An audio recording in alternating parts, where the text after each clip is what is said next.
Penang, a thriving smart city with countless job opportunities. It's a city with a natural beauty like no other. What do I love about this city? Let me show you. No matter where I go, I am digitally connected by the smart city technologies and services that make living easy and fast. At the Central Business District, I have access to all the banking and commerce services I need while soaking up all the fun and delicious offerings around me. People like you and I can enjoy a balanced working lifestyle in Penang, with plenty of upcoming job opportunities in many different industries. And the warm hospitality for a newcomer like me, I can't imagine working anywhere else. My weekends are never boring. One moment I could be here, at the beach, trying on new sports and activities, getting into last-minute fun with my friends. I am never running out of things to do. With world-class healthcare and top-notch international colleges and universities. Penang is a global city that charms you right away, from arts, culture, food, and people.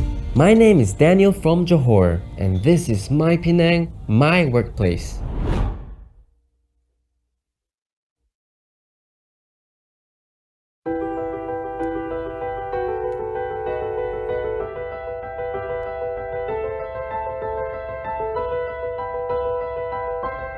We are connected. We are Industry 4.0 focused. And together, we build the future. We are Penang, the Silicon Island of Asia, the hardware and innovation hub of the tech world.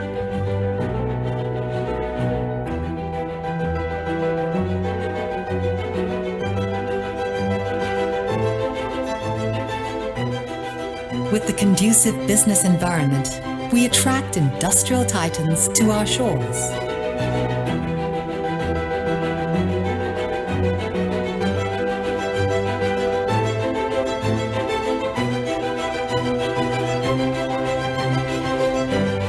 We continuously support SMEs in Penang by assisting local companies to move up the value chain and promote the culture of Silicon Valley startups. Centralizing business operations from global locations with future-ready global talents. We propel Penang to become the intelligent international hub in the digital economy. This is Penang, and the future is here.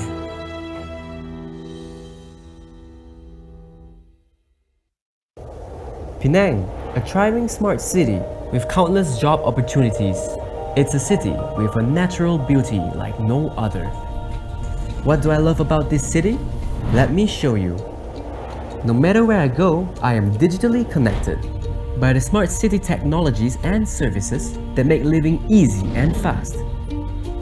At the Central Business District, I have access to all the banking and commerce services I need while soaking up all the fun and delicious offerings around me.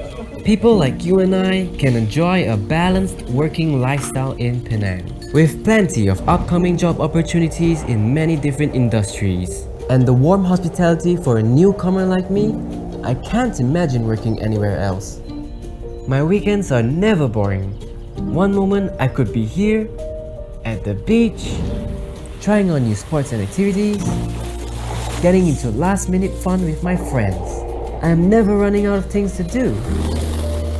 With world-class healthcare and top-notch international education, from schools to colleges and universities.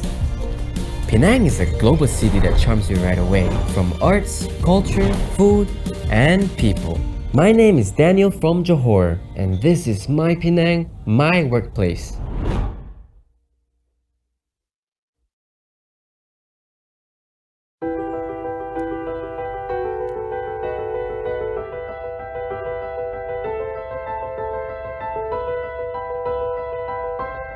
We are connected. We are Industry 4.0 focused. And together, we build the future. We are Penang, the Silicon Island of Asia, the hardware and innovation hub of the tech world.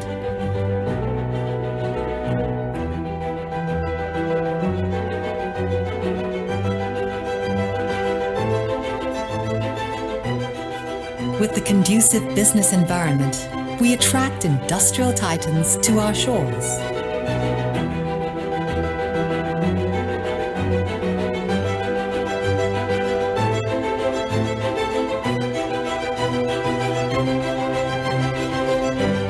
We continuously support SMEs in Penang by assisting local companies to move up the value chain and promote the culture of Silicon Valley startups. Centralizing business operations from global locations with future-ready global talents.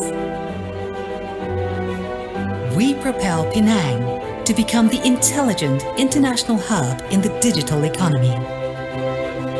This is Penang, and the future is here.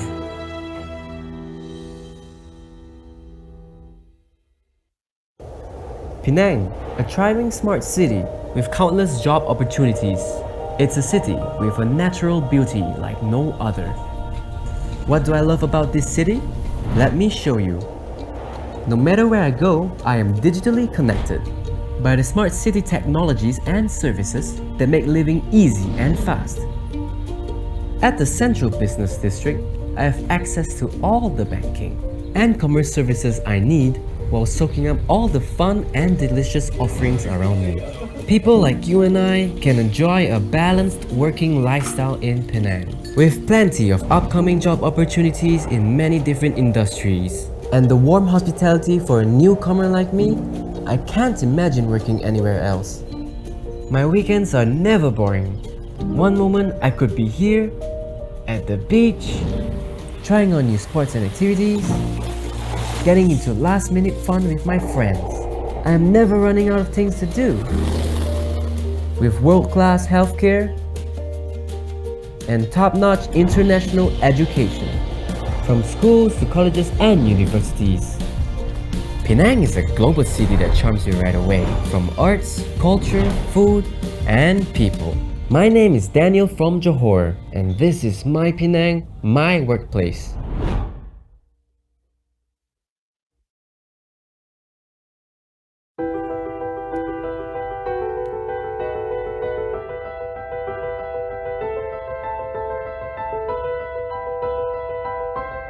We are connected. We are Industry 4.0 focused. And together, we build the future. We are Penang, the Silicon Island of Asia, the hardware and innovation hub of the tech world.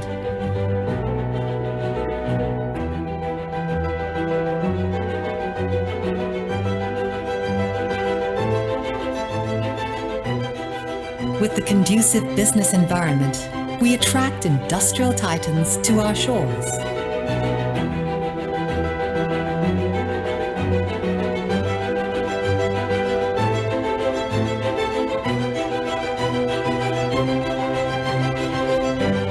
We continuously support SMEs in Penang by assisting local companies to move up the value chain and promote the culture of Silicon Valley startups. Centralizing business operations from global locations with future-ready global talents. We propel Penang to become the intelligent international hub in the digital economy. This is Penang, and the future is here.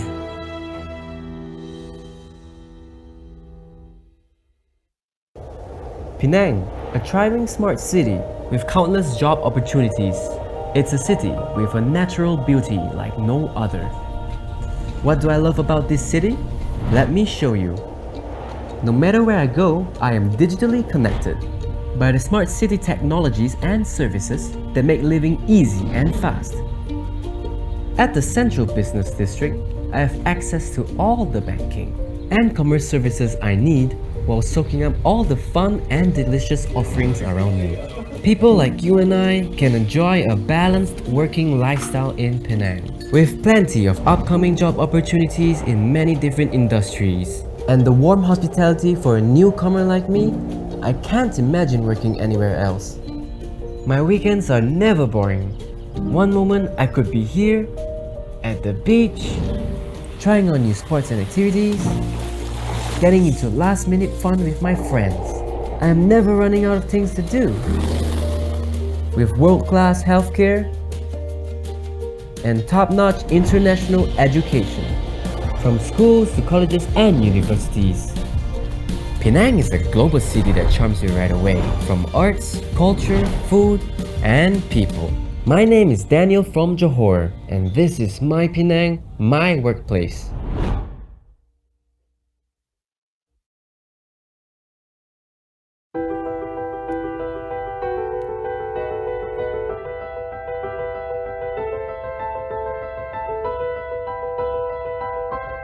We are connected. We are Industry 4.0 focused. And together, we build the future. We are Penang, the Silicon Island of Asia, the hardware and innovation hub of the tech world.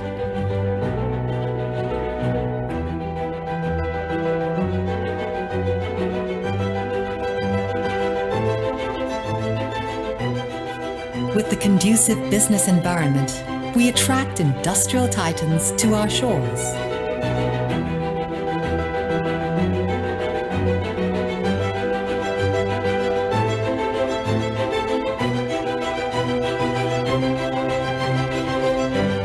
We continuously support SMEs in Penang by assisting local companies to move up the value chain and promote the culture of Silicon Valley startups. Centralizing business operations from global locations with future-ready global talents. We propel Penang to become the intelligent international hub in the digital economy. This is Penang, and the future is here.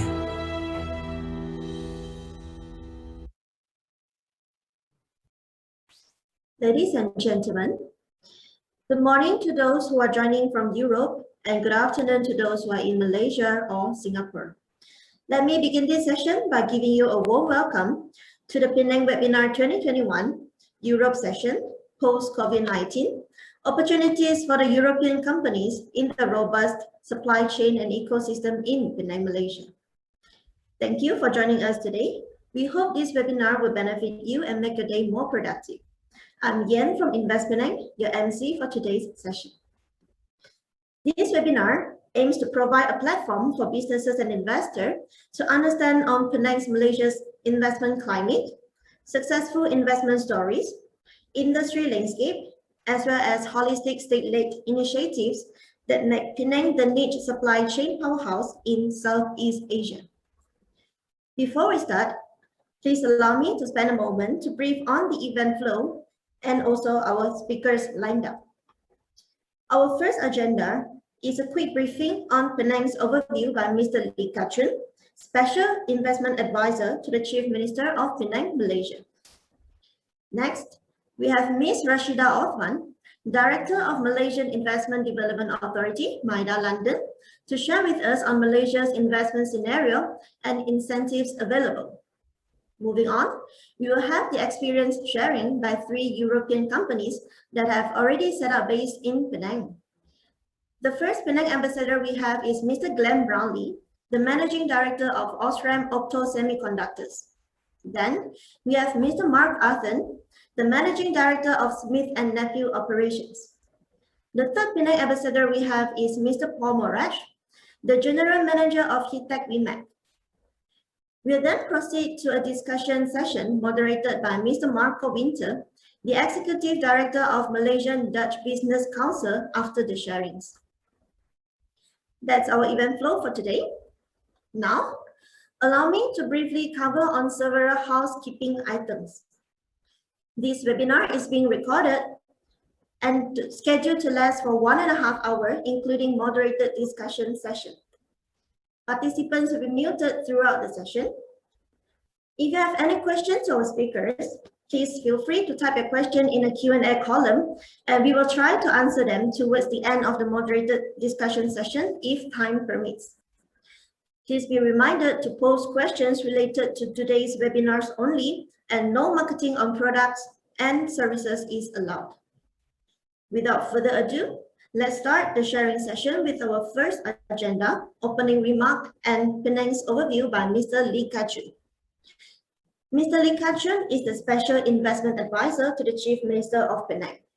He is currently a board member of various state government-linked companies and corporations, as well as private companies. As a Director of InvestPenang, Penang Development Corporation, and Penang Hill Corporation, Mr. Lee is actively involved in deciding the policy direction of these government-linked corporations for the states of Penang since 2008. Additionally, he is the independent non-executive chairman of Amulus Holdings Berhad and a member of the investment committee of Areca Capital. He is also the chairman of various private companies. Ladies and gentlemen, please welcome Mr. Lee Ka-chun. Thank you.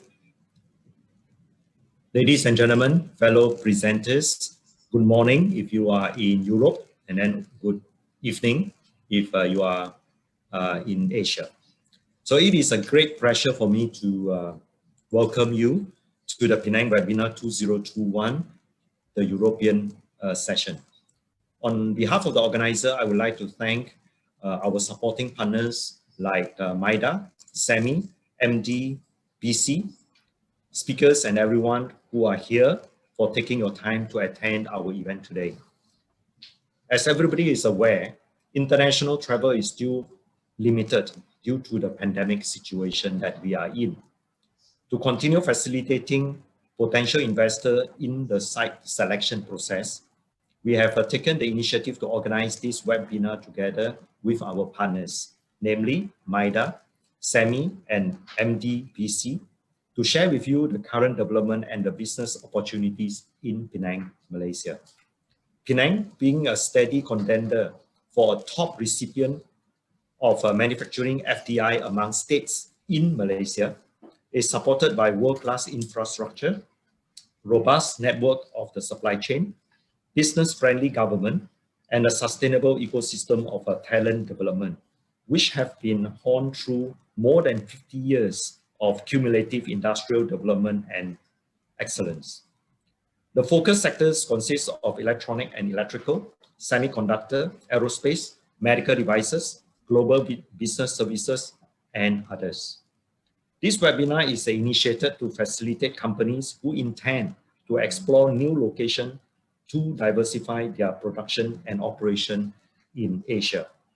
The key takeaways of this event are the investment incentives and opportunities offered by Malaysia as a country, as well as the success story of European companies such as Osram, Smith & Nephew, Hittech, Wemac, as well as Bosch, which have set up their operations in Penang, Malaysia. If you are looking for a location for expansion, either in the manufacturing as well as in the GPS sector, this will be the precursor to your search for your location of choice in Asia. But before I end, I would like to share with you Semi, which is our partner in this particular webinar, has been in Penang for many years in their exhibition, but because they are so successful that they cannot find a big enough venue for them in Penang, then they have moved down to KL for the past few years.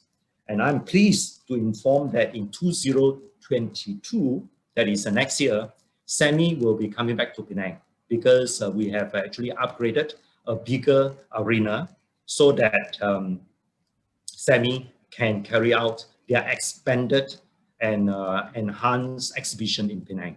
So we look forward to seeing you in Penang in this program that is to be conducted by Semi. Now, going forward, I have a few slides to share with you. I'm quite sure that we have been in communication over these past few years, I take this opportunity to update you about some of the happenings and developments that Penang has undertaken for the past 12 months. Now, the first is that I think all of us know that where Penang is, we are actually a very important strategically located, because we are at the entrance of one of the busiest waterways in the world, that is the Strait of Malacca. So Penang is located at the entrance to this Strait of Malacca. And it is also very strategically located in ASEAN, that is a member state of these 10 members associations of a Southeast Asia nation, which has we share a common tariff for goods and trade within the member state.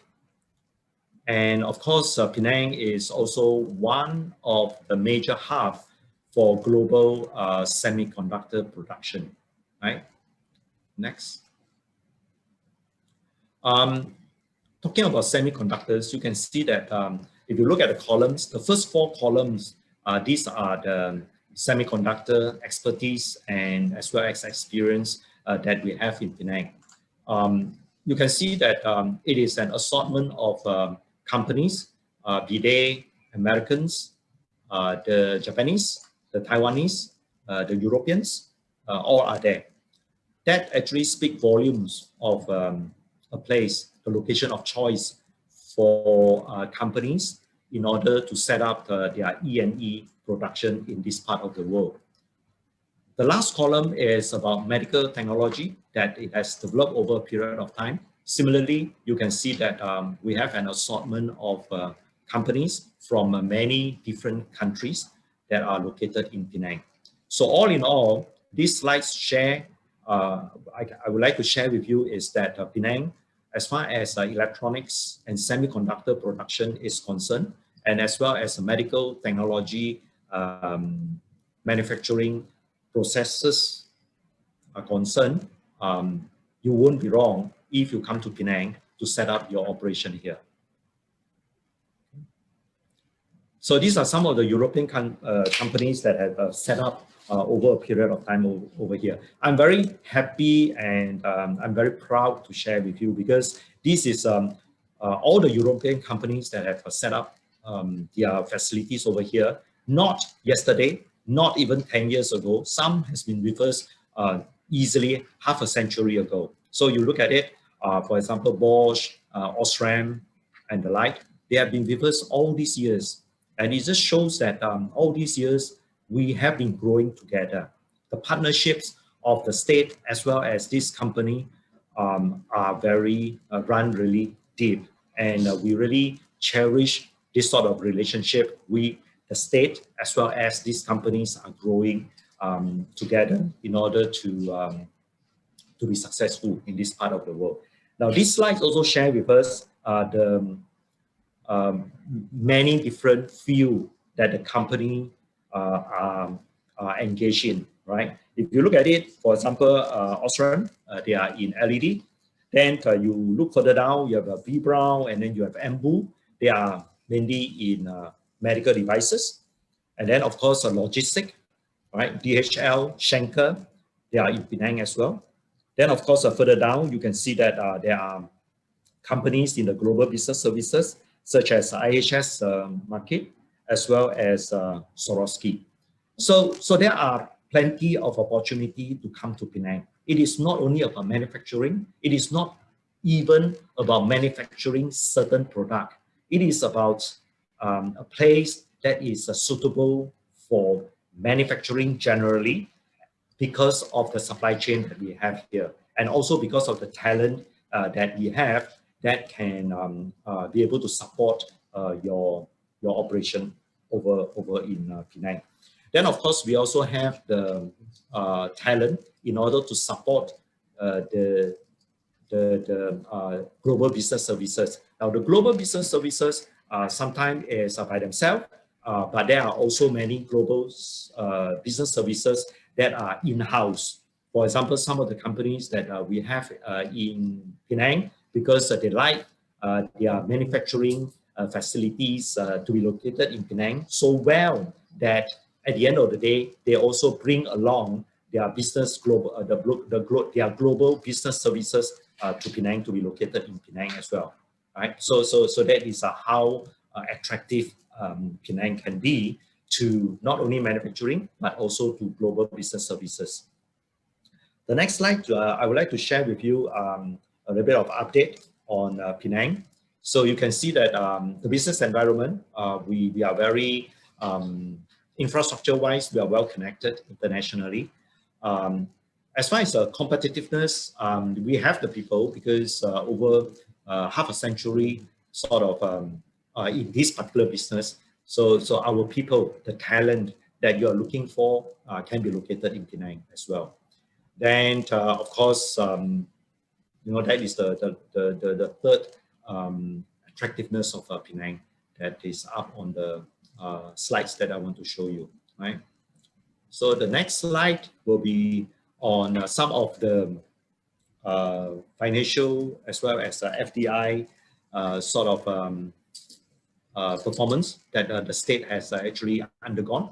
So you can see that in 2019 and 2020, we have consistently be able to attract the major FDI into Malaysia. So Penang as a state, actually, we are able to attract the main bulk of the FDI into Penang. And of course, that is for a reason. The reason being, as I shared with you just now, it is actually a good place for you to set up your business to be located here. Okay, then the next slide. These are some of the statistics to share with you. So as far as the Penang's export is concerned, it made up of 32% of Malaysia's total in 2020. As far as Penang's trade surplus is concerned, it is 60% to Malaysia's total in 2020.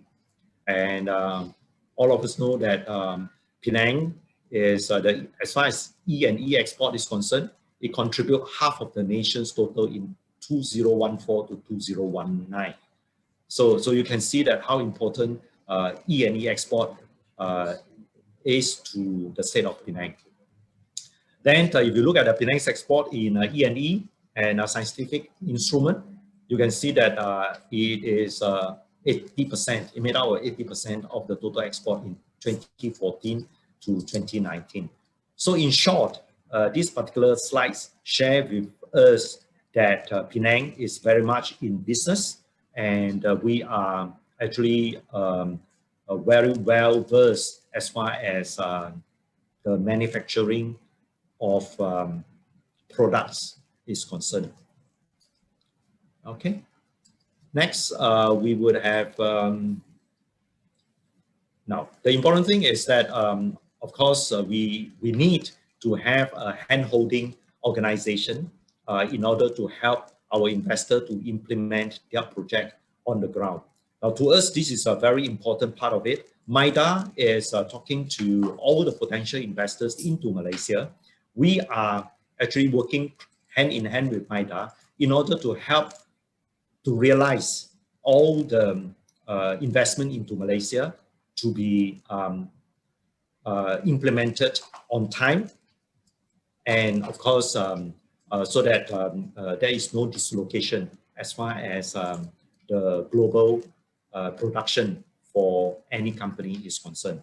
So if you have anything that you want to talk to Penang, then of course InvestPenang is the organization that you should talk to as far as investment is concerned. Okay, so if let's say you are overseas, you can always go to our website. Just put up whatever questions that you have, and then we will be able to answer you. And then of course we will look into how best we can engage you from there on. Okay, thank you very much. Thank you, Mr. Lee. Next, we have Ms. Rashidah Othman from the Malaysian Investment Development Authority, MIDA, to share with us on Malaysia's investment scenario and incentives available. Ms. Rashidah is the Director of the Malaysian Investment Development Authority, Director Minister Councillor Investment, High Commission of Malaysia in London since 2018. She joined MIDA in 1989 and has served MIDA in various divisions and capacities, from planning, promotion to facilitation. Her vast experience includes the drafting, implementation of policies and guidelines, PR and promotional activities, as well as facilitation in matters relating to fiscal and non-fiscal incentives, expatriate posts, human capital, promotional materials, organizing seminars and roundtable meetings, MIDA's development budget, and gas and electricity requirements for the manufacturing and related services sectors. The floor is yours, Ms. Rashidah. Thank you, Ian.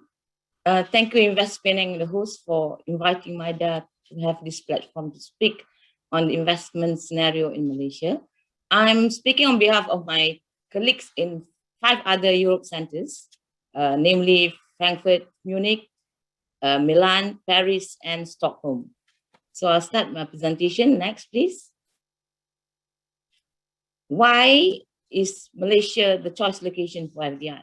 We are strategically located in Southeast Asia, which is the fastest economic region in the world. The GDP growth over the past 20 years has been consistently at 5.3%. ASEAN GDP as a whole amounts to about $3 trillion USD, with a population of 640 million consumers from 10 countries. And the digital economy is estimated to be USD 1 trillion by 2025. Next.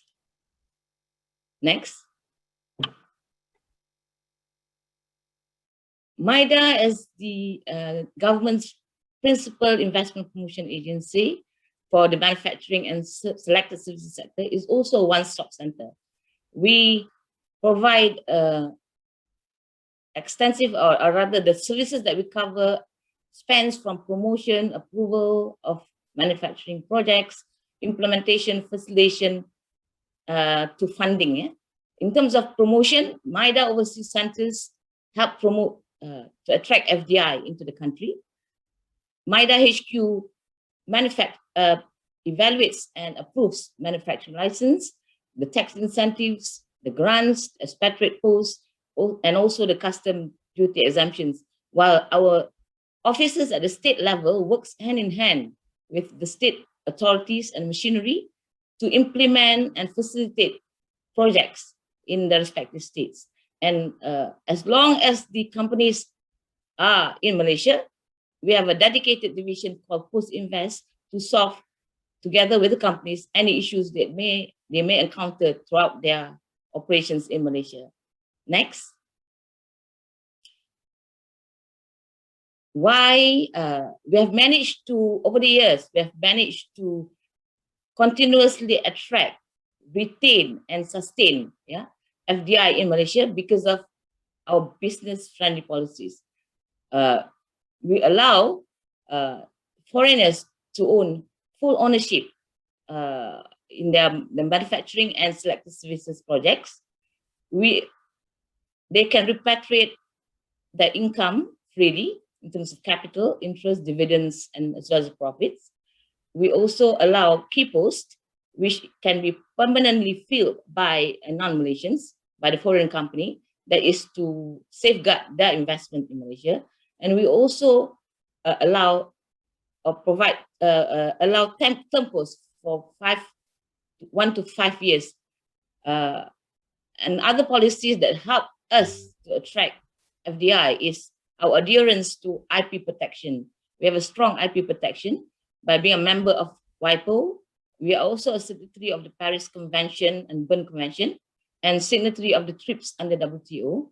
To date, we have signed more than about 60 IGAs, investment guarantee agreements, and we are also we have signed free trade. We have FTAs with 7 in terms of 7 bilateral, 7 regionals with other countries, and this help in the market access and facilitation of trade across borders. Yeah.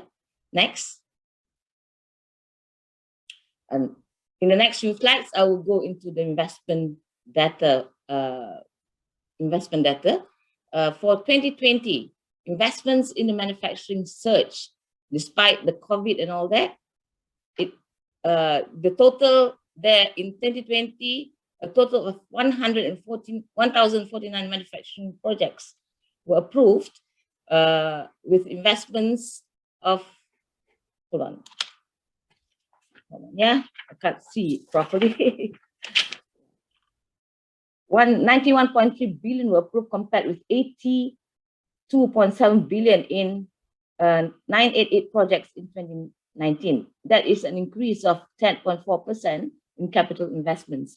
And the major investment or major projects that were approved in that year consist of Lam Research, Dexcom, Smith and Nephew, Brown, Bosch, and Nippon Electric Glass. Next. For approved manufacturing projects from 1980 to 2020 by Europe state, approved FDI in the states of Johor, Pulau Pinang or Penang, and Selangor has consistently been high.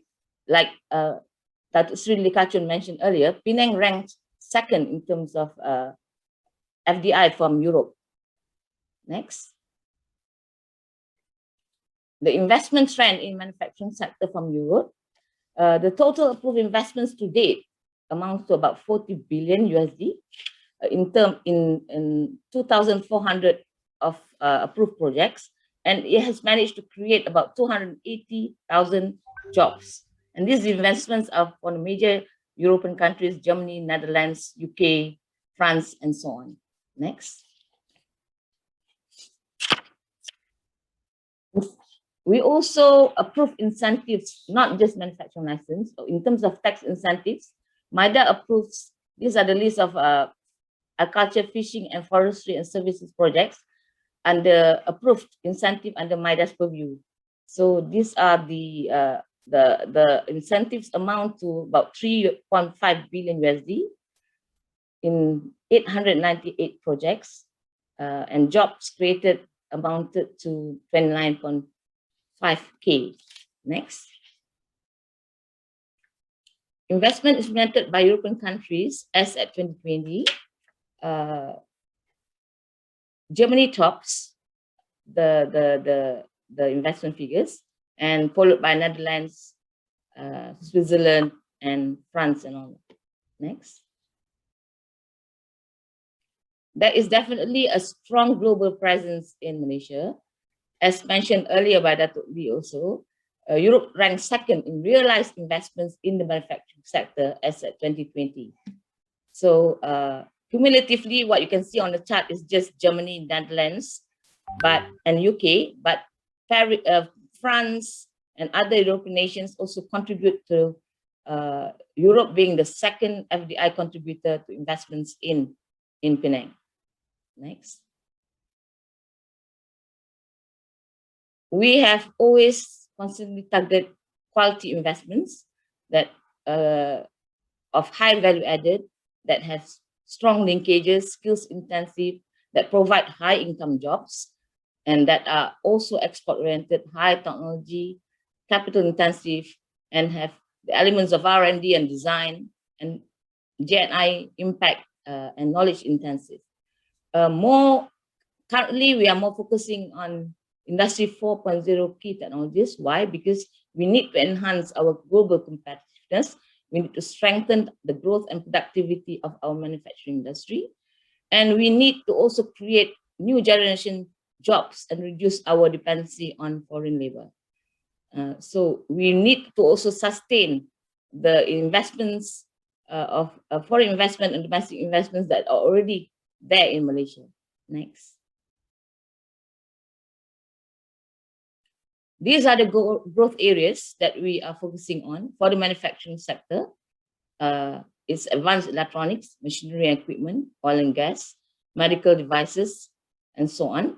And for the services sector, is so far to date, 45 subsectors has been liberalized, and we are promoting hotel and tourism, medical tourism, logistics, and green projects as well. Next. We are fully cognizant that to attract FDI to Malaysia, we need the pool of talented human capital. So according to IMD World Talent Ranking in 2019, Malaysia ranks 22nd. We have an array of public or local universities in Malaysia. We also have many private universities as well as international universities already operating in Malaysia. Next.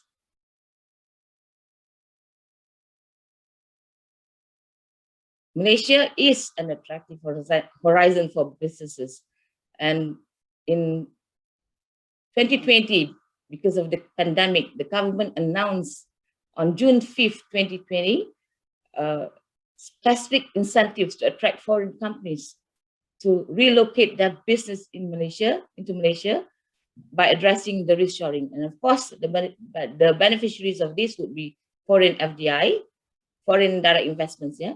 And the incentives include 0% tax rate between 10 to 15 years for investments of 300 million and above. We also provide tax incentives on investment tax allowance for 5 years for existing companies in Malaysia, relocating their overseas facilities into Malaysia.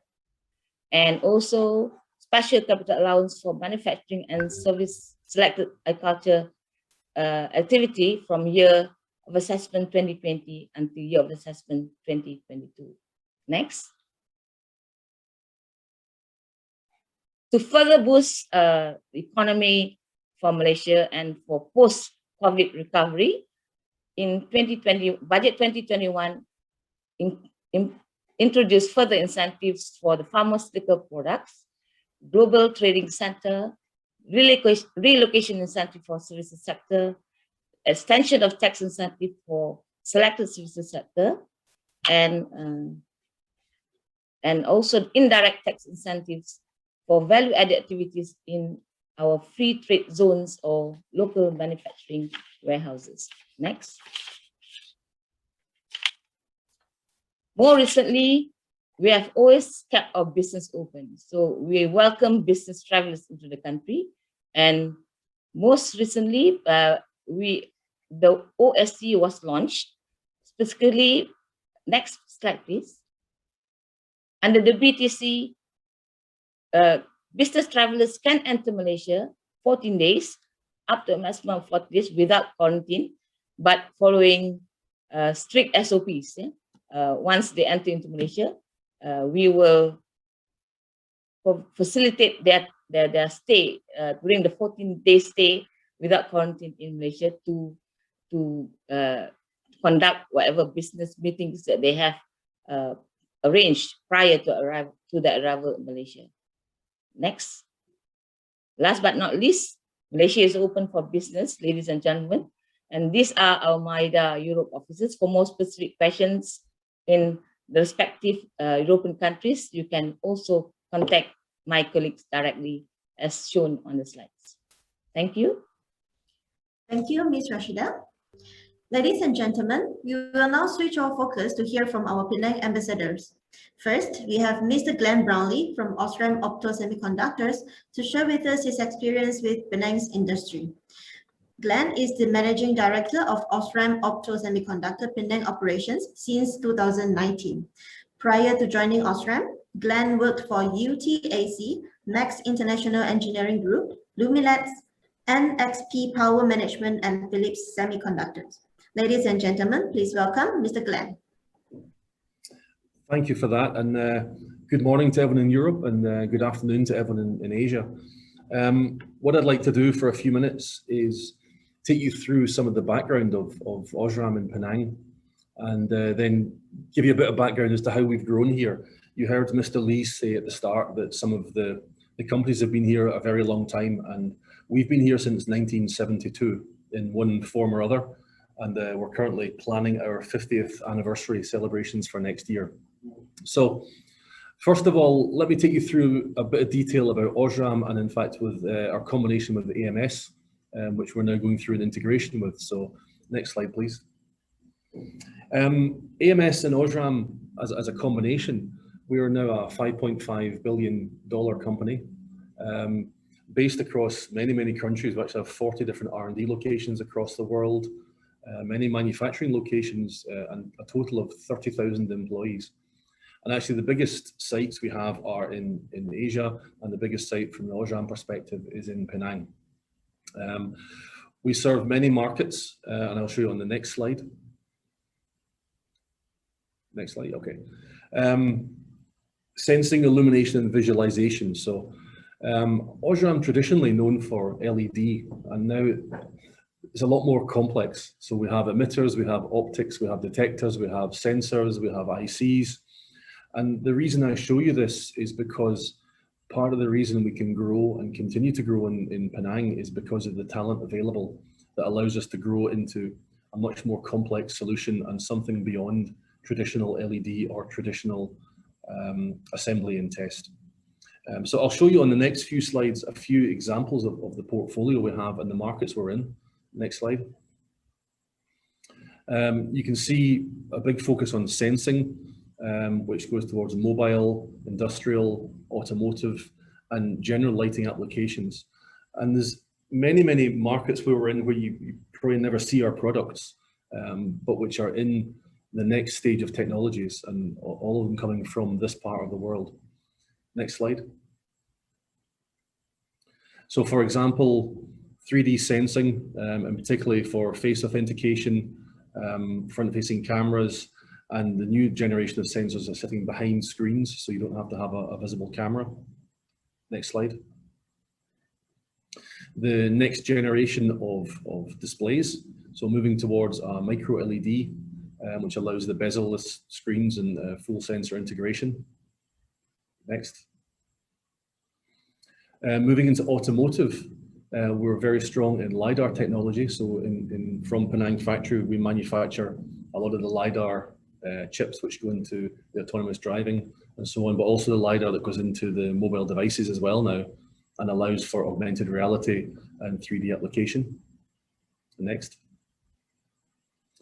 Exterior lighting, of course, you see many cars now moving to LED lighting, but the next generation of matrix LED headlamps, where you're looking at systems with 25,000 LEDs on each headlamp to allow full matrix LED, and really exciting solutions. Next one. Interior, of course, which includes interior sensing for making sure the driver is aware, as well as the very fancy lighting you get inside. Next. Horticulture is a very fast-growing market. So sensing the light and supplying the right frequency and spectrum of light to increase the rate of growth of plants. Next. And of course, traditional interior lighting, but it gets more intelligent. So I show you these things just to let you know the different technologies that come along and how it works. So next slide. And next one again. So Osram Opto Semiconductors as part of the group. This is where we have our sites, and you see in the bottom right, you see Asia, Malaysia, Penang, since 1972, and another factory since 2017. Next slide. As I mentioned, the Penang site is the biggest factory in the group. We have 5,800 employees. It says here 78, actually it's 72 since we arrived here. It is our regional headquarters. We have R&D, we have chip assembly, and on the next slide, you'll see the growth we've been through. So 1972, we were one of the founding companies under the name Electronics. And I just show you here since 1991 how we've moved ahead. So we started with very simple display assembly, moved into wafer fabrication. In 2008, we added R&D, increased our wafer fabrication. We added subcontracting teams, we added die sorting. In 2014, we added a headquarters for our illumination division. We've added epitaxy, a regional distribution center. And as of 2020 and 2021, we're now this 6,000 over people in the country, 5,008 in Penang. And if you click again, please. The statement here is that the capabilities and the talent that is in Penang has led us make this move from a very basic assembly through to having over 300 R&D people here, having a global shared services of over 250 people, as well as our full manufacturing facilities. So that has happened, and this progression of growth has really been, I wouldn't say painless, but it's been relatively easy because of what's available to us in this part of the world. Next slide. Just a very quick comment for you as well on the overall packaged LED market. You see here market shares, and we grow as Osram. But the statement I make here is that actually 15 to 20% of the world's packaged LEDs come from Penang Island. I think that's a fairly impressive statistic for Penang. Next slide. So my last two slides, we aim to continue growing in Penang. We see the growth of local talent through local universities and a lot of support from the whole universities in Malaysia. Penang has a stable local government, which is very supportive, and you hear from MIDA, you hear from InvestPenang. You can attract expatriates to this part of the world, which helps when you're setting up a business. And when you're here, there is a very strong local company ecosystem to support. There's great connectivity, the airport for cargo, for people. You can go to Hong Kong, Taiwan, Singapore, Doha. There's many, many direct flights once COVID is gone, of course. And there's a very open approach to business. And I put this comment here, not just because there's an open approach to business with the government and with the agencies, but there's a very good community here where business leaders and managers have contact with other companies, and we come together very easily to overcome issues. And that's really shown itself in the last while with the COVID incidents, of course. Next slide. My last slide, of course, from a personal point of view, I've been in Penang for 12 years with several different companies. And that's because of a very unique situation I find here. There's many, many worse places in the world I could have been stuck during a global pandemic. But Penang offers this lifestyle. I can leave the factory and be on the beach. I have wonderful selection of food from many, many countries and styles. The housing is great. There's great schools. I can travel all over Asia, and there's a real mix that gives this place a vibrancy. So I would encourage you to really consider Penang. I know it sounds like an advert, but I've been here for 12 years, and I tell you from my heart what I think about the place. And if you have any questions or want any more details, feel free to contact me. You can contact me direct or through InvestPenang, and I'll be glad to give you more information. Thank you. Thank you, Glen. Next, we have Mr. Mark Arthun from Smith & Nephew Operations. Mark is the Managing Director and Site Leader for Smith & Nephew's Greenfield Manufacturing Site, which is currently under construction in Penang, Malaysia. Mark oversees all Malaysian operations from the initial building construction to the eventual manufacturing and distribution of orthopedic products around the globe. He is an expert in developing and deploying operational strategies in medical devices and aerospace manufacturing operations. An industrial engineer by training, Mark has held leadership roles at Abbott, Allier, and Boeing. Mark has recently relocated from the United States to Penang with his wife, Josephine. Let's welcome Mark for his sharing. Over to you, Mark. Thank you very much, and thanks for having me at this event tonight, or is it today? Good morning to the folks in Europe, and good afternoon to the folks in Malaysia and Singapore. I'm happy to be here on behalf of Smith & Nephew to talk about our project that we're underway, currently manufacturing a brand new greenfield facility in Penang. Next slide, please. So today I want to discuss with you a few key areas, a little bit about Smith & Nephew, talk a little bit about the learnings that we've had thus far into our project, and I'll talk about the timeline as well, and talk through some recommendations from especially from a slant through the medical device manufacturing viewpoint. Next slide, please. One more. All right, so a little bit about Smith & Nephew. It's a UK company. It's been around for 165 years, started in wound management as a pharmacy, and then quickly went into the wound management field. But we're now a global corporation. We sell products in over 100 different countries, and we are divided into 3 different franchises as the company is organized. One is in sports medicine, focusing on repairing and our sports-related injuries, orthopedic reconstruction, and advanced wound management, as I mentioned previously. We have 18,000 employees around the world, and we have manufacturing sites in 9 different countries. And this is the first site in Malaysia and Southeast Asia for Smith & Nephew. We're a FTSE 100 company, and our revenue last year was 4.6 billion US dollars. Next slide, please. So talking a little bit more specifically about the project that's underway and the greenfield facility we're manufacturing in Penang. We're building we're expanding our orthopedics franchise. Our orthopedics franchise is capacity constrained. We have manufacturing sites in Europe as well as in the US, and those are our largest footprint, and this is going to be our first in Southeast Asia.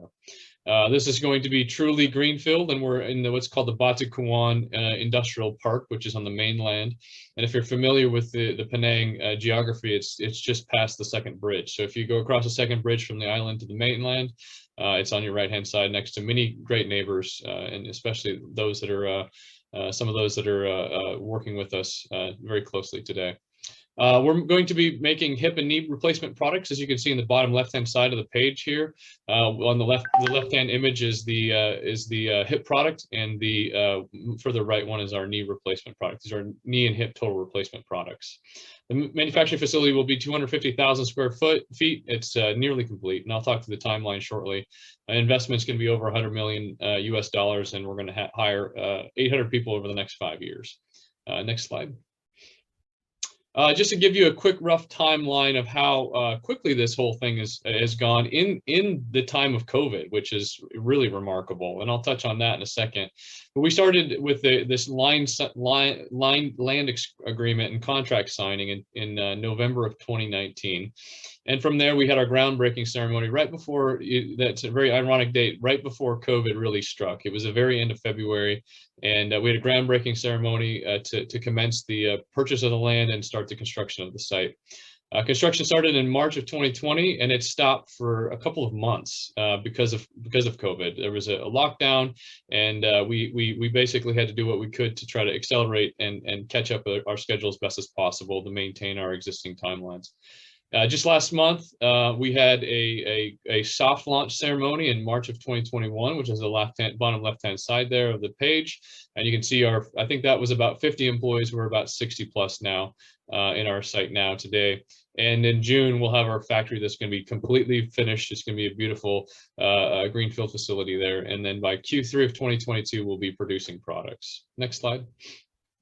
Next slide.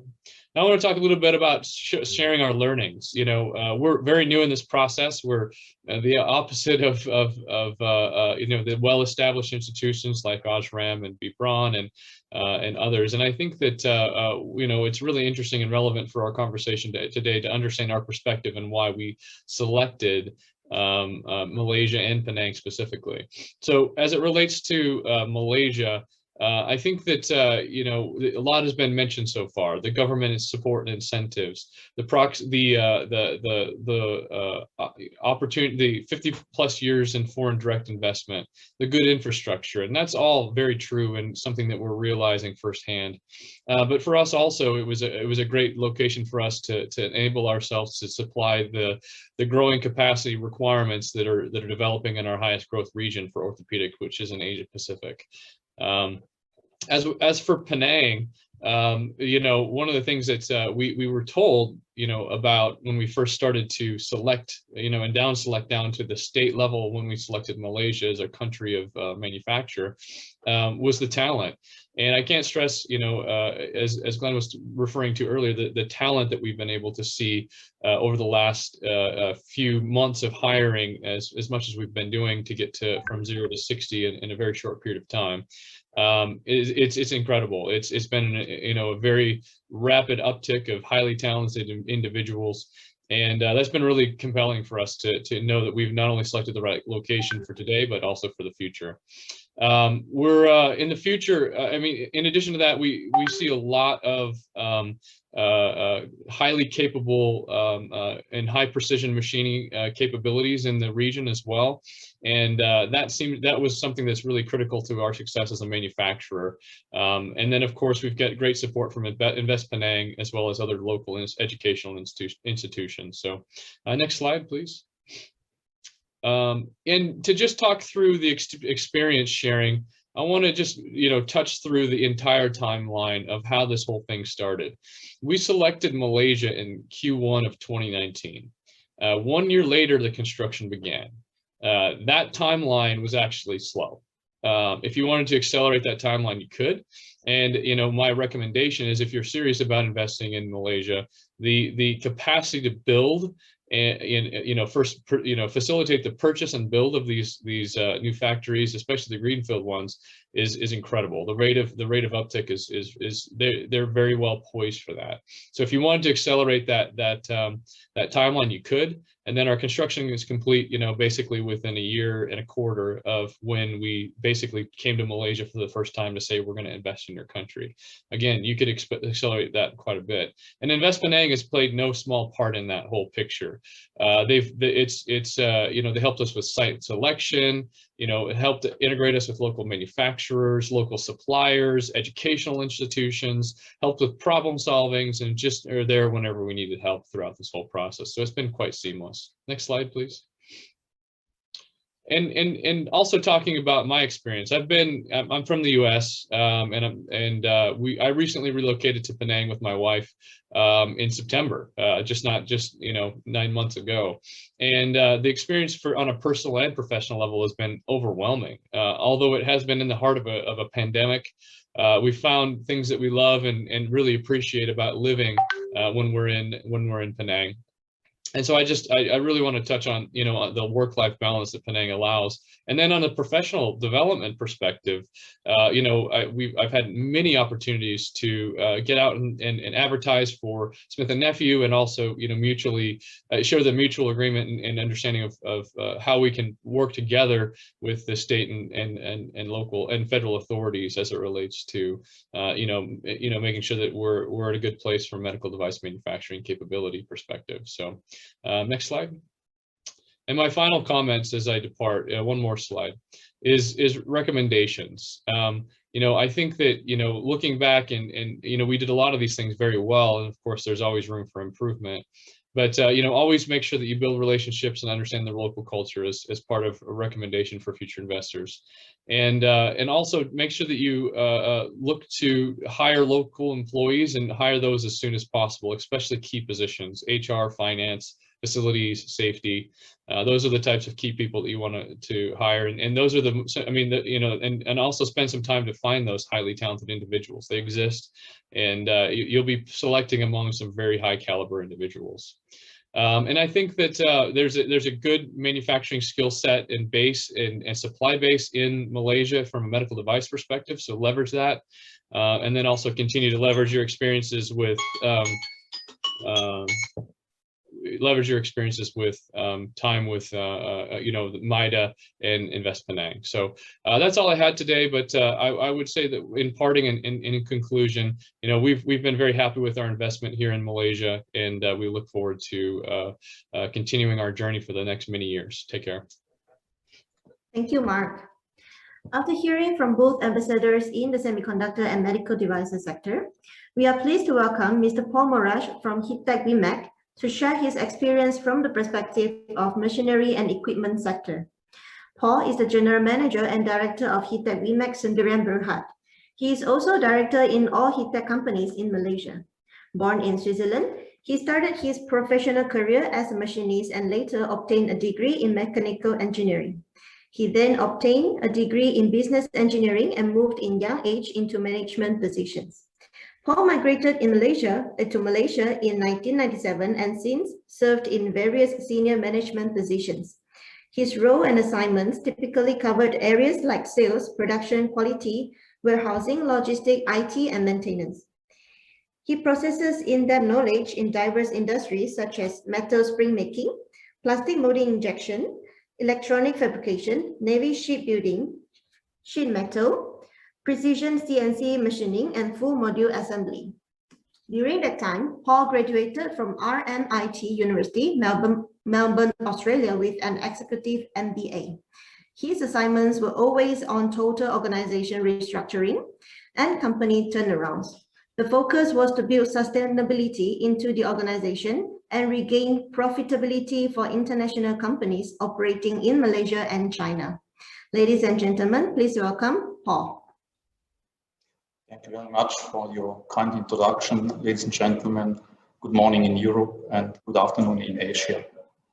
I have prepared two different things. One is a small movie about the company, which I'm going to show right after this. And then I'm touching on a few topics such as infrastructure, connectivity, supply chain, machinery and equipment investors, but I only try to add on more value to what has already been said by the previous speaker.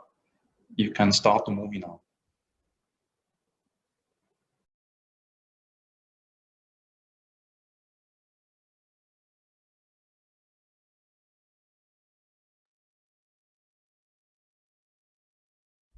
What does it mean to be masters in improvement? Hittech Wemac is part of Hittech's global production strategy to offer OEM customers everywhere access to the competencies of Hittech Group.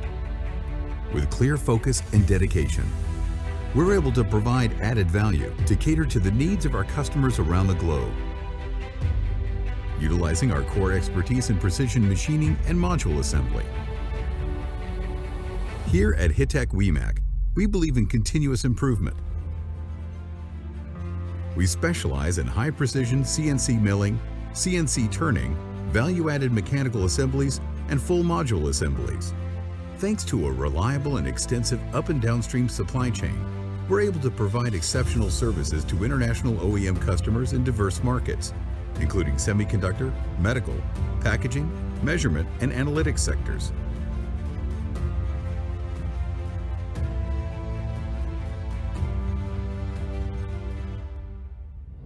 In our modern, fully air-conditioned building, we use cutting-edge machineries and technologies like multi-axis milling and turning machines that provide real-time data reporting and offer up to micron-level precision for all products. We adopt a unique approach in arrangement, housekeeping, and traceability, where our ready-for-assembly parts and products undergo surface treatment and CMM component qualification with absolute care. This has allowed us to grow to become a trusted and reliable business partner for our clients' outsourced products.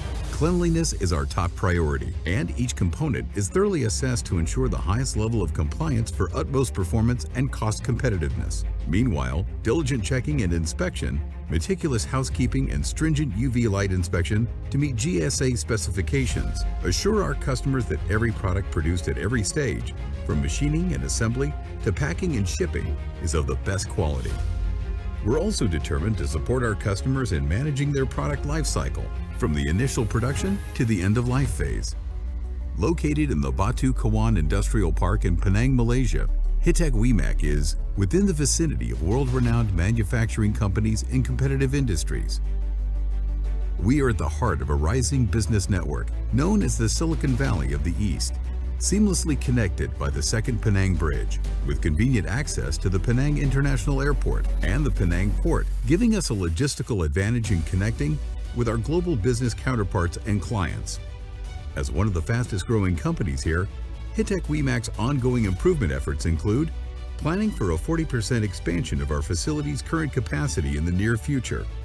We look forward to delivering excellence to our diverse global customer base via our strong connections within the Hittech group of companies, which facilitate knowledge transfer, a global supply chain, and intergroup training.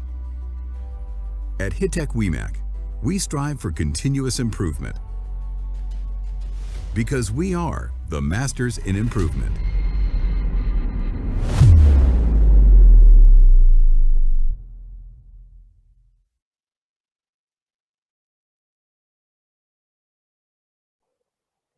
Right, thank you for showing that movie.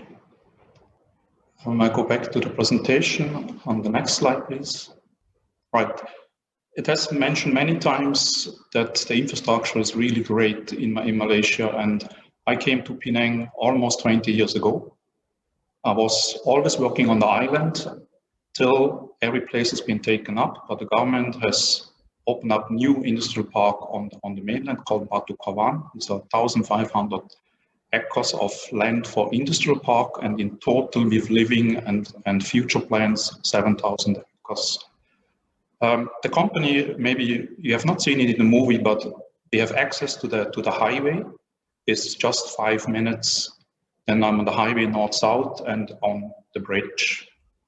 I also see that the power supply is very stable. I cannot remember in the last 15 years that we had a power cut over here, and also in the dry and in the raining season. And rain season is quite special. Maybe those of you which have never seen it in Malaysia, if it rains, it really rains a lot. And I created this so-called half-an-hour rule. I can reach the airport in a half an hour. I can reach the port in a half an hour. I can reach my main suppliers in a half an hour, my customers as well. So infrastructure connectivity is great. Next slide.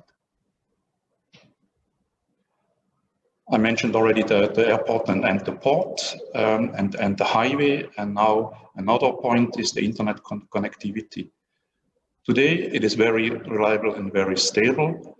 15 years ago, some companies had to have dedicated lease lines to oversee. This is not necessary anymore. Maybe it might be necessary if you have really large data to transfer, that could be, but let's say in our industry as a contract manufacturer, connecting to headquarters in the Netherlands, it is not an issue at all whatsoever. Next slide. So Penang is known as the Silicon Valley of Southeast Asia, and it has been mentioned earlier also, around half of the export is from E to E. However, a well-functioning E2E export needs a lot of upstreams and downstreams supply chain, which is fully developed. Companies like my company is more in the high volume, a low volume, high mix, and other companies which deliver to E2E, they are on the opposite side, high volume, low mix, is all available in close proximity.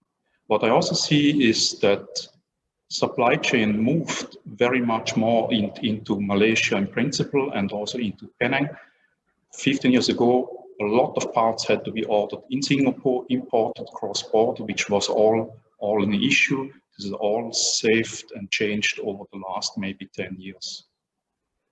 I feel Penang is an acceptable cost base with quite a reasonable inflation. So cost of living are pretty much the same year by year. Next slide. So for investors, especially equipment investors, the question of what you have to answer in the end of the day is what risk you want to take and what resources the company has. Now, Smith and Nephew, they decided to build up. So this is basically the last bullet point in this slide to incorporate the company in Malaysia. But I see also, I have customers, they are a bit hesitating to invest, but not because they don't have the money to invest. It's just for them to understand first the culture and experience to deal with Asia, especially if a company is exposed first time to Asia. Other companies decide to go for joint venture and buy into existing companies, so there are endless or unlimited choices for the investment strategy, and I'm sure InvestPenang would be from great help to advise companies on what is the best plan moving forward. Next. All right, that's all what I have to present right now. Thank you very much. Thank you, Paul and gentlemen. We will now proceed to a moderated discussion session. Our moderator for this session is Mr. Marco Winter, the Executive Director of Malaysian Dutch Business Council. Mr. Marco has more than 35 years experience in events, leisure, recreational and hospitality management, marketing, sponsorship, and TV and video productions in the Netherlands, in the USA, and since 1993 in Malaysia. As MDBC's Executive Director since 2003, Marco has been leading the Chamber's growth in size and exposure, including a 700% increase in memberships, chapters in Penang and Johor, and special programs such as the MDBC Student Internship Program and the MDBC Innovation and Sustainability Awards. Over to you, Marco. Thank you very much, Jan, for the kind introduction. Ladies and gentlemen, good morning in Europe, good afternoon in Malaysia and ASEAN. I'm very excited to be part of this webinar to present opportunities in Penang for European companies. My first visit to Malaysia and Penang was in 1989. I've lived in Malaysia since 1993, while the Malaysian Dutch Business Council, as a bilateral chamber of commerce, set up a chapter in Penang back in 2010. So I've been following the developments in Penang quite up close. Thanks to the conducive business environment, we saw a growing number of Dutch companies and entrepreneurs settling in Penang. Hittech Wemac is one of these companies, and I can assure you that other members in sectors such as agri-science, contract manufacturing, packaging, mechatronics technology, and logistics can support what have been presented to us so far. You've just heard from 5 speakers who will all be part of the Q&A panel. All their videos are on already. Great, thank you. If you have any more questions, ladies and gentlemen, in the audience, keep them coming in through the Q&A box. Any question that we cannot answer during the remainder of the program will be personally answered by email. So let's start with the first round of questions. 1 question for each speaker in the same sequence as you've just heard them. And speakers, since we've a little bit overrun, please really limit your answer to 1 to maximum 2 minutes. All right, back to InvestPenang. Choon, you briefly touched on talent availability in your presentation, but it's a hot topic among some of the people that are in the audience. We've seen questions from AT&S and Valeo. So as the Silicon Island of the East, with so many Penang-based companies in E&E, medical, and semiconductor, where do these companies find their base of qualified staff? And what measures does the state government have in place to ensure a steady supply of talents? Thank you, Marco. As far as when we look at talent, I think we have to look at it from a few perspectives. One is that you need to train the talent. The second is that to retain the talent in the state. The third one is to do attraction. So if I look at it in these 3 perspectives, we have put in place a certain program in order to address all these 3 elements. So in terms of training, we have many institutions in order to train those people who can be absorbed into supporting this manufacturing industry. So as far as Penang is concerned, in terms of the public universities are concerned, in the surrounding area of Penang, we would have roughly about 5 universities. So if you look at the private universities, then of course we also have a few, right? We are talking about easily 10 private universities. On top of that, we are also looking at technical support staff, right? The technicians, I would call them technical specialists. So we have many vocational schools in Penang as well, and one of those are, of course, industry-run sort of colleges like Penang Skill Development Center, right, where InvestPenang is based. So that is on the training side. Now, as far as the retention is concerned, we would like to retain the talent within Penang as well. So that's why the state government has given up scholarships in order to train people so that when they graduate, they can work in the industry. The third one is attraction. So bearing in mind that although Penang is a relatively small state, and then if you're looking at population, it's also not big, but we have a very big hinterland. Hinterland is Mother Malaysia. As far as Malaysia is concerned, we have about 34 million people. So interstate, we are actually attracting these talent and knowledge workers in order to come to Penang to take up this attractive job in order to sustain the investment into Penang. So if you look at it, it is a multi-faceted sort of solution in order to ensure that we have enough talent in order to support the investment into Penang. All right, thank you, Choon. And yeah, there will definitely also be some questions to the corporate panelists on HR. I must say from our side, we've always enjoyed the practical approach of Penang to education, very much practical oriented. All right, over to you, Rashidah. MIDA is the national investment agency responsible for bringing investors into the whole country. So what do you present as the unique strengths of Penang compared to other parts of Malaysia? Please unmute. Oh, sorry about that. Yeah, thank you for the question. That's a good question, actually.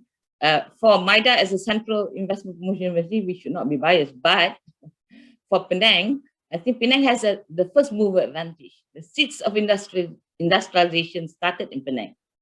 So when we transitioned into industrialization, it was in Penang, with the first free trade zones established in Penang. So moving on, over the years, Penang has not rested on its laurel, has continued to upgrade, improve its facilities, infrastructure, so that now, at present, as everybody knows, the complete ecosystem of many global companies are already in Penang. So especially for A&E, semiconductor, medical devices most recently. So that's and Penang has, because of its accessibility by seaport, air and all that, so it's strategic location as part of the Orient and the Silicon Valley of Asia. So that's many advantages for Penang. All right, thank you. Let me immediately continue with you. That was not my initial plan, but I just see a question coming in for MIDA that you just showed Johor with the highest foreign investments in one of your sheets just now. What is the difference between in Penang and Johor, especially with regard to technology? That's a question from John, who used to live in Penang and Johor, working at MIDA. He's now based in Europe. Thank you for that question also. I would say that for Penang, it's the real companies, manufacturing companies that set to establish in Penang. For Johor, I think in the last 5 years, because they have got big infrastructure projects like Pengerang projects and all that. So that's where the huge investments seem to go into Johor within that duration of time, with Iskandar Malaysia going on and all that. So those infrastructure investments boost the investment figures for Johor within that period of time in the last 5 years also, yeah. No doubt that more industries are also moving to Johor from Singapore. Right, let's quickly get back to Penang before I get into trouble as the moderator here.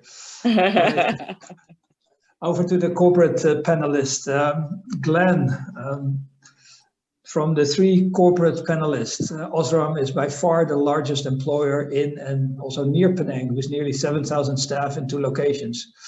And globally, Malaysia is your largest manufacturing site. So back to the issue of human resources. How are you coping in Penang with HR challenges, recruitment, retention, and training? And we've also had an additional question from Valeo on how long does it take to be able to secure foreign workers? Go ahead, Glen. Okay, so maybe I break it into a couple of sections on skilled labour, such as the engineering. And Mr. Lee alluded already about the level of university education and the number of universities available in Penang and around Malaysia.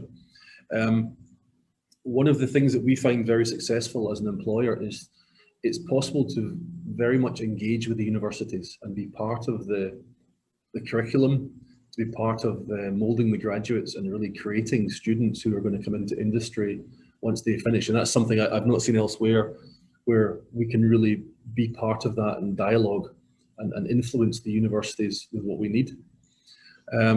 I think for the experienced engineers out there, as Mark said, Smith and Nephew are very successful in attracting talent. I would say some of that talent was mine. It's now his, but that's okay, because I'd say there's a healthy movement of people. I think my attrition rates are good. I can retain good people, but I can also bring in new people from other companies, and there's a lot of high-tech companies in this area where people go and learn, and there's the Microns, there's the Intels, there's a lot of big multinationals where people are involved. What I would say is the way to retain staff. I think there's a strong expectation from Malaysian engineers that the company invests in them, and we train them continuously, and we develop them, and we give them new skills. And that's honestly the best way of retention. It's probably no different elsewhere in the world, but it certainly is something we focus on here. And in Malaysia, there is the HRDF fund, the Human Resource Development Fund, where a percentage of salary is reinvested straight back into the training of the people, and then we obviously top that up. On the other side, and it comes maybe to the foreign worker question for direct labour, we run with 80% local and 20% foreign direct labour. Things become a bit awkward because of COVID, of course, and how bringing foreign labour in and securing foreign labour is difficult purely because of the COVID situation. And I can understand from the government's point of view that's not easy, so it is a challenge at the moment, to be fair, on foreign labour. However, the flip side of that is in Penang there is a huge infrastructure of automation. There's some very big automation companies and some very good small automation companies. And one of the learnings from COVID is that we learn to drive automation much harder. We learn to become more efficient. And so I wouldn't say that our reliance on foreign labour is necessary. A lot of companies around here do not use foreign labour. So it's a mixture of whether you need foreign labour or not, but you don't have to if you come to Penang. There is alternatives. Thanks, Glenn. I think that was a very important part of the answers to the questions posed here on the challenges in HR. And thank you for splitting up your answer to that. All right, over to you, Mark. Smith and Nephew has been the newbie in Penang. Thank you for taking us through the timeline of events. Must be exciting times with your building now very near to completion. Along this process, what has been or is your biggest challenge, and what is done to overcome this? Yeah, I think that it sounds like a cop-out, but the biggest challenge is COVID-19, right? We started construction literally, I think, 2 days before the movement control order was put in place here in Penang. It shut down until May, right? So we were totally shut down at that point, and kind of waiting for a better understanding of how this disease is going to impact our lives. From that point, you look at, so that really impacted our construction timeline, but from a supply, it didn't, supply of construction materials, it didn't seem to be too phased. But if you look at if you keep going down the list of impacts that the COVID-19 disease or pandemic has had on our project, the biggest focus area is actually on the people and people movement. We have a lot of knowledge that we need to transfer from our existing manufacturing facilities in the United States, as well as in Europe, and sending people from Malaysia to Europe, or Malaysia to the United States, or from the US to Malaysia has been very challenging in these times, and it's all understood why those things are put in place. It's to protect the people, right, and to contain the spread of the virus, but that's made it incredibly difficult for us. And the ways that we mitigate things, so the construction, we mitigated that with actually getting a little bit creative with how we do what we call piling and construction. We basically started, we joined two different contracts together into one, and under one single general contractor, and did concurrent work. So that helped with accelerating and compressing that timeline. And then on the people front, we're still very much in the middle of this, but we're starting to use technologies like AR and VR technologies to help with the training and learning and development of our local staff and transferring the knowledge. But I can't say that we're still over this hump yet. We still have to travel, and we're just managing it as best as we can. And I just want to say thanks to Glen for his employees, by the way. No, but in seriousness and touching on that subject really briefly, I think that, as any organization that comes in, it's a responsibility to not only, a lot of the first hires you're going to make are experienced people that are local, right? And so you're going to be doing a bit of poaching, as you will, but it's also important to, as we're going to be a fairly large employer in the area, is to set up an infrastructure. And we've already started partnering with institutions such as PSDC, the Penang Skills Development Center, and local universities to develop that skill set from the beginning so that we have a continuous pipeline of talent. So I just wanted to touch on that so that there isn't just a feeling that we're all, going to come in and poach each other's employees, for instance. All right, fair enough. We know that that's happening, and we're going to be realistic and give an open point of view to the audience. Thank you, Mark. All right, over to you, Paul. You spoke about Hittech's supply chain in Penang. Whether before or during the pandemic, can you tell us more about any challenges to maintain your supply chains in terms of quality, quantity, timing of the supplies, but also, which is importantly matter nowadays, the sustainability matters in your supply chain? Over to you, Paul. Right, Mark, that's a good question. So maybe when I go back in time, as what I said earlier, 10 years ago, 15 years ago, there was a lot of special stuff imported from overseas, Singapore or from other countries. And a lot has been localized by suppliers, which started either warehouse or sales center in Malaysia. The main challenge in my industry, what I had before COVID, was service treatment of metal parts. That's a bit the challenge because Malaysia humidity is quite high. So that's something which is not always that easy to manage. And after COVID, it is still the same. Service treatment is the main things. In addition, what we see right now is freight is also a bit the challenge, but this is because of the impact of COVID-19.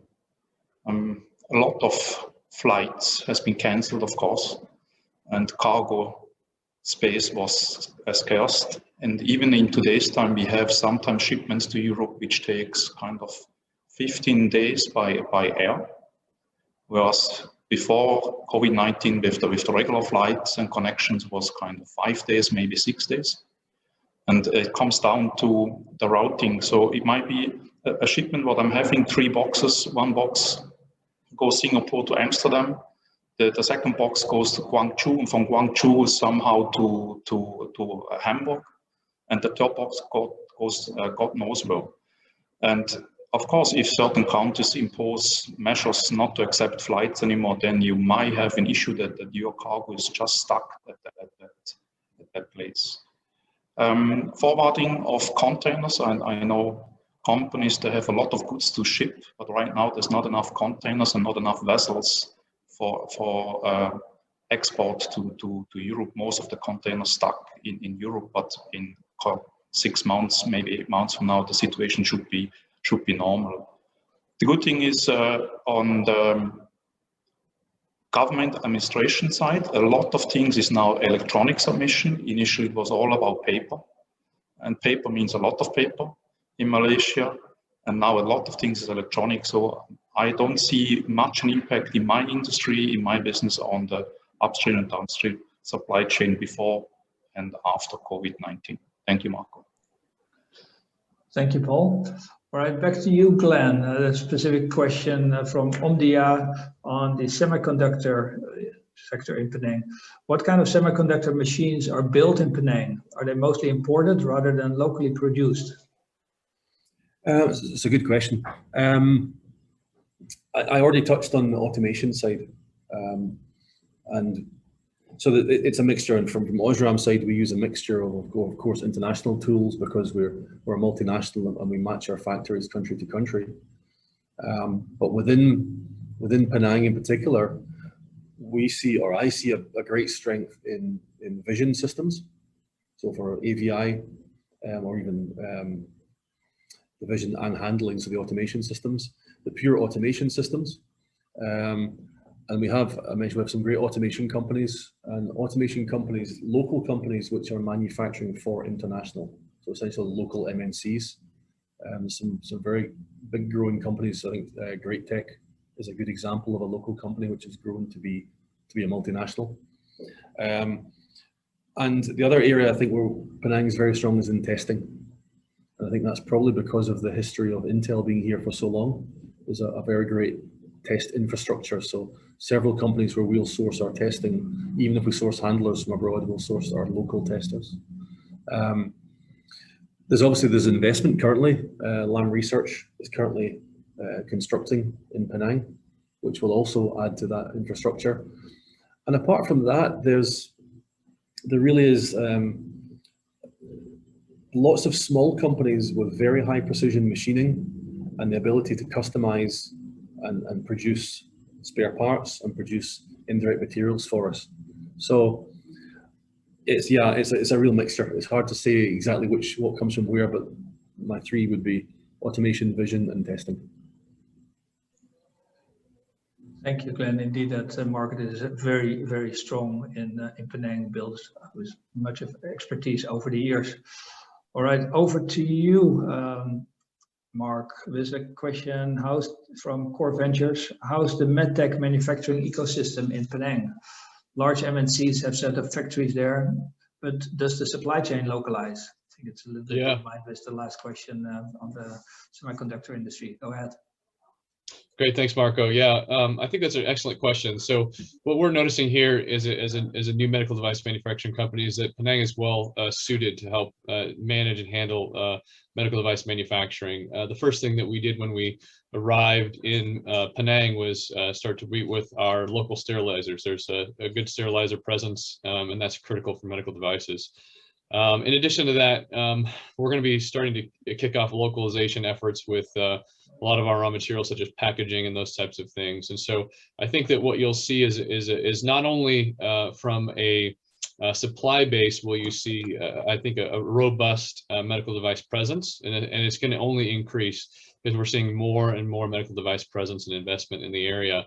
But in addition to that, there's a lot of focus and several different associations that are really driving the medical device initiative and bringing medical device to the forefront of the federal and state governments for policies and such like that. So we're members of things like the AMMI, the Medical Device Manufacturers of Malaysia, and other institutions that are really driving that continual maturity of the medical device in Penang as well as in Malaysia generally. So I'd say it's already at a mature point and continuing to mature. Thank you. Ladies and gentlemen, of course, we're nearing the end of this session. There's still a few questions left. We'll see what we can get to, and the organizers have promised that any question that has not been answered during this session will be answered to you via email. A very quick question, hopefully with a short answer, to Choon for InvestPenang. Yes, of course, a lot is being done to even further enhance Penang as a preferred investment destination. But can you make the link to sustainability efforts? I think a few of the audience specifically asked questions related to sustainability, sustainable climate tech, environmental issues, etc. I do know that Penang is quite upfront in this area. Can you shortly give a few examples of what Penang is doing on sustainability matters? Yeah. Thank you, Marco. Actually, if you look at this sustainability issue, it can be from a different perspective. But if you look at it, how can we sustain the people? I mean, the talent. That's how I share with you already. But if you look at the overall environment, this is actually at the top of our mind as well. Because for us to attract people to Penang, the environment sustainability is very important to us. So for us, as far as the Penang state is concerned, we are actually, our vision is to have a green state. The green state in terms of reducing the carbon footprint, in reducing the usage of plastic, etc., and then to maintain, to ensure that development is not outrun the space that we have, so that you can see that the Penang is still very green. And put it into perspective, if you look at Penang compared with Singapore, in terms of land size that we have, our land size is about 1,000, to be exact, 1,048 square kilometers, compared with Singapore of 728 square kilometers. And in Singapore, they have 5 million people. In Penang, we only have 1.8 million people, 1.6 to 1.8 million people. So if you look at it in perspective, Penang still have plenty of land. And we wish to keep the land as much as we can to green it so that the Penangs continue to become green and sustainable in the environment perspective.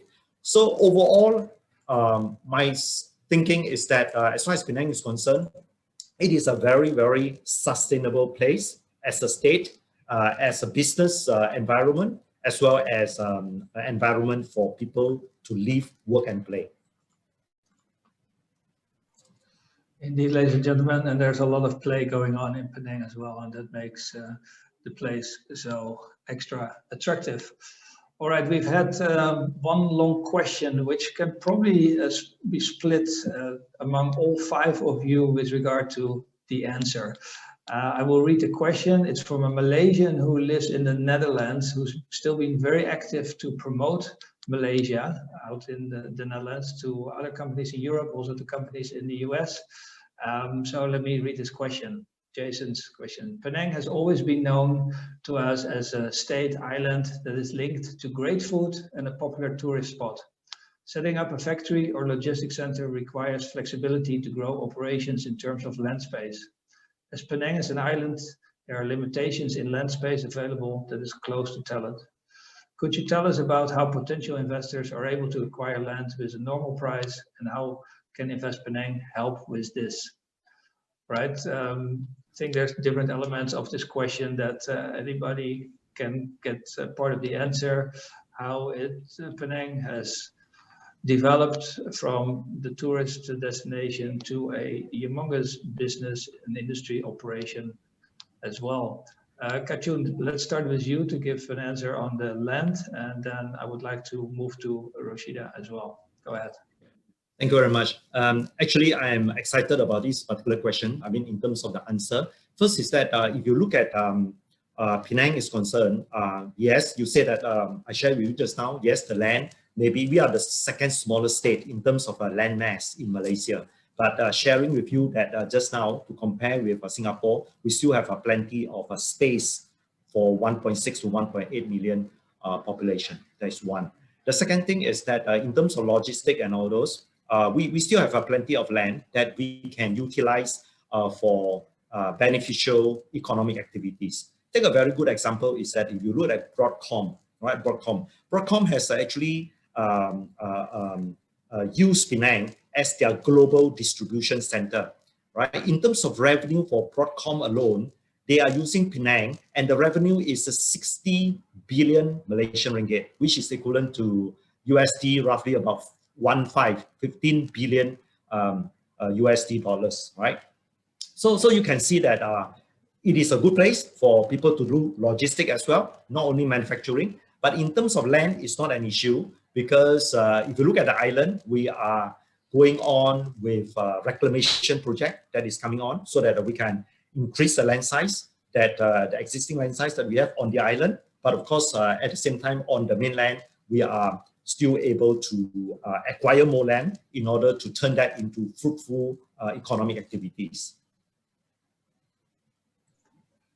Thank you. To all other panelists, let's hear your last insights, anything you would still like to add related to this question or other matters that you would still like to share. Can I start with you, Rashidah? Please unmute.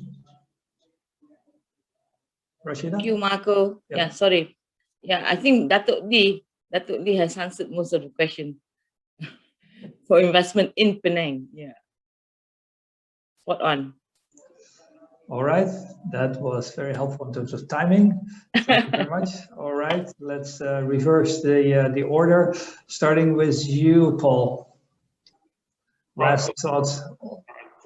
Final thought. I think that the Penang government and all the authorities, they are very visionary, and they also take quite a bit on risk. Just a few days ago, I attended the opening meeting between a company And the University Science of Malaysia, which is on one of these technical science, and they launched a project to build 500 low Earth orbit satellites in the next 10 years. And they're looking for supply chain, they're looking for suppliers, they're looking for collaborators, and USM will, and this goes in line with what Glen said earlier, the university will adjust the syllabus and offer space courses, because space engineering is very different to aerospace engineering. And this is something which I think keeps this place on top of the list in Malaysia.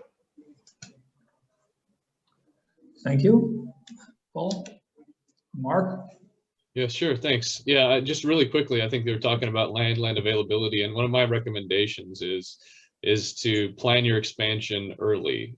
We purchased a plot of land that we're only building on half of, with the knowledge that we're going to be able to expand our capacity as and when needed. And Penang was very open, and InvestPenang and PDC, Penang Development Center, were all very amenable to these types of purchases to expand and provide that future growth prospects. So when you come to Penang, when you plan out your facility, when you plan out your space, every single company that, not every single, but many companies that have come here have established themselves and rapidly expanded.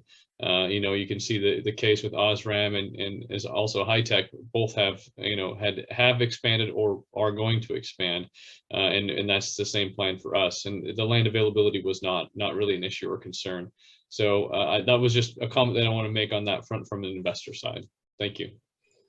Great, thank you for sharing that, Glen. Yeah, maybe a final thought just on that same question.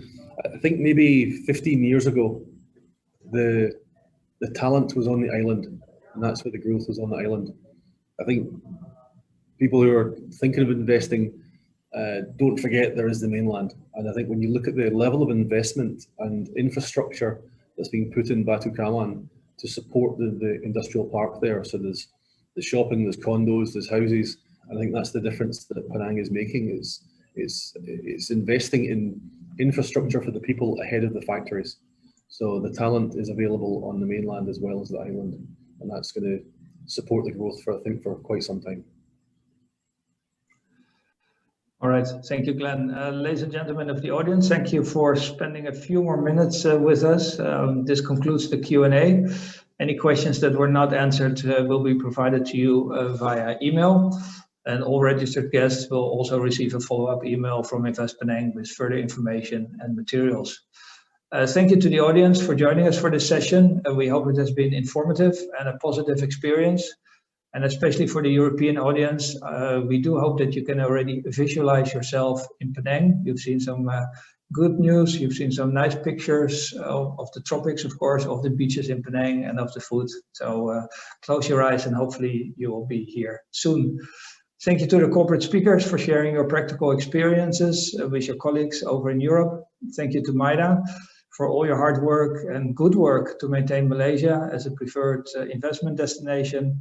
And especially thank you and compliments to InvestPenang on behalf of all companies and business associations and chambers for your excellent efforts to establish and maintain the conducive business environment in Penang. With that, I would like to pass the floor back to the MC. Jan, over to you. Thank you, Marco. Thank you to all supporting partners, speakers, and moderator. This concludes our webinar today. Thank you for spending your time with us to join our Penang Webinar 2021 Europe session, post-COVID-19 opportunities for the European companies in the robust supply chain and ecosystem in Penang, Malaysia. We hope you had a great time and lots of takes away from today's session. Feel free to drop an email to our desk officer in charge at william@investpenang.gov.my or visit our website at www.investpenang.gov.my if you are interested to know more about Penang's industry and the Semicon Southeast Asia 2022. Again, thank you for your participation. Goodbye, stay safe, and see you in our future sessions. Thank you.